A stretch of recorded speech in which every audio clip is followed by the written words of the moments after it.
Jiga assalomu alaykum. Yangi partiyalarimizga kelgan Li 7 Ultra choko rangda 25 restyling bo'ladi bular. Narxlarini aytishimdan oldin taxmin qilib turing. Men obzorini keyingi navbatdagi videolarda qo'yib beraman. Qarang. Qora rangi, bu yoqda mana mokriy rangi bor. Ni обычный rangi kelib qo'ygan. Narda grey. Menda mash'ir rangi esinglarda bo'lsa aytib o'tgan edim. 26-yilda trendga chiqsa kerak deb o'yladim. Meni taxminim. Nimaga? Chunki narda greychi mana ina markalarga juda yarashib qo'yadi, rosa chiroyli turadi. Men obzorni albatta navbatdagi videolarda qo'yaman, albatta kuting. Bizani yo'qotib qo'ymaslik uchun, bu videolarni ko'rish uchun bizga podpiska bosib qo'yishinglar kerak bo'ladi. Bitta like ayamaysizlar.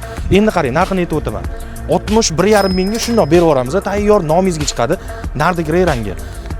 Manba ranglari bo'ladigan bo'lsa, mokriy, qora, hammasi funksiyalari bir xil. Prosta rangida farq qilyapti. 60,900 ga berib yuboramiz.